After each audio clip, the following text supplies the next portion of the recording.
Hi guys, I would like to talk about the Pfizer building again. Now, not about the 235 building with the buckled columns, but about the neighbor directly next to it, the 219 building. So the 235 had 21 floors and they added 16 floors on top, and the 219 had 10 floors and they added 19 floors on top.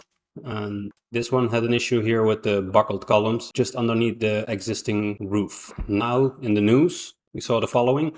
New York officials order structural review at the building next to the buckled Midtown high-rise.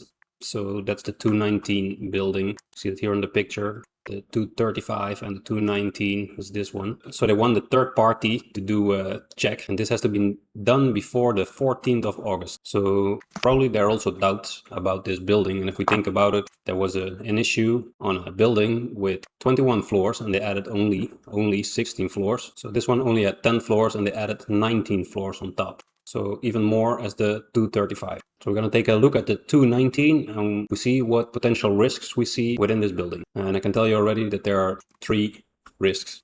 Let's first take a look at how the building is built. So if we take a look with Google Earth, I'll go into this position. Here we see the roof before the renovations.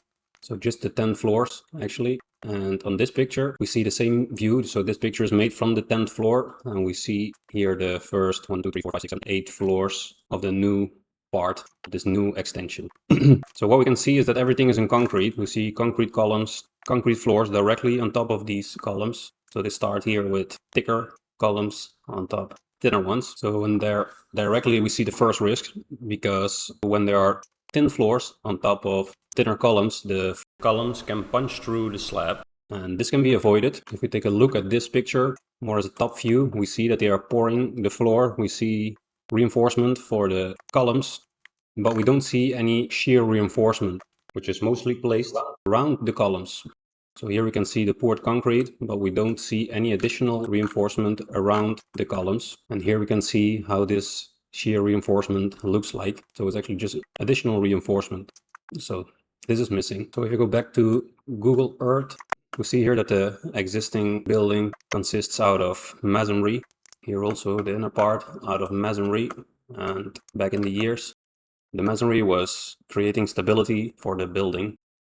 And if we take a look from the street, we see the facade here again with here on the backside steel columns. So it's a steel structure with masonry facades. Here we see also the steel columns with steel beams. So this is more or less how the structure looked like before 9, 10. And there's also a basement underneath. Also important to mention is that, so this is a floor that they were adding on top. The reinforcement again for the columns, but what we also see is that there's reinforcement here in one line, creating square shape. This square shape is meant to build the core of the building. So what they did is they put a concrete structure actually on top of a steel structure, and that would actually look like this. So steel columns at the bottom levels, and concrete on the floors above. But of course they realized that this is too much weight on top of an existing building. So a quick look again. So here we see the roof before the renovations. Here's some equipment, here's some extension, and another roof deck here, and the front. So now let's take a look at this image from 2024 when they just started the renovations. And here, these black spots are the shadows from the columns. So right next to it, there are columns. And also here we see the core again. So I added these columns also here in this drawing. So the light blue colors are all structural elements. So these are all columns that are added in the structural model. And this is the core wall that goes from the top to the bottom. And this brings us to the next page. This page of CCM, they write an interesting story here. The original 9-story mid-block building built in 1909 of cast iron and terracotta will be threaded through with a new poured concrete 30-story addition. So what they did, and we can see also that again on Google Earth, is that they added structural concrete around the steel columns. I also have a picture with a bit more light. So these are the steel columns. These columns are still out of steel, but they have structural concrete surrounding this steel. The steel beams are still connected with the steel columns, but the steel columns are strengthened with concrete. Don't look at the dimensions here, but this is how it looks like. So the steel profile in the middle, and around that profile there's concrete with reinforcement as well. So here we directly see now the full model with the concrete columns, the concrete floors, the concrete core completely to the foundation, and then these columns from the 10th floor down, they are steel but surrounded with structural concrete. So not just fireproofing. And if we go now to the geotechnical engineer, we can see here that they are boring to investigate the bearing capacity of the rock underneath the building. And here we can also see the foundation. It's quite common for buildings with this age that the footings were created out of graphite and in a stepped shape. But we can see that they dig around the foundation, and we just see fill here. So we see some fill here, but if we would have seen another layer of graphite, then we knew that it was a stepped shape. So this is actually the shape of the foundation, and that's also what we added in our model. Back on this website, we can also find the allowable bearing capacity of 40 tons per square foot. In pounds per square foot, it would be 80,000 pounds per square foot. So that's something to remember, because now we go to the model. So here's the model again. We let him calculate, and we're gonna figure out if this building exceeds the allowable bearing capacity. All right, it's calculated. I'll take a look at the foundation underneath the renovation. So that's these ones.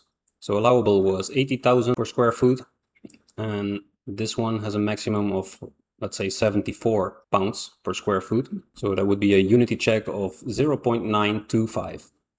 So that's really close to the maximum capacity of the bedrock. So that's actually our second risk, because if they added some additional weight somewhere, or there's some deviation in this number, then it's possible to exceed also the allowable bearing capacity.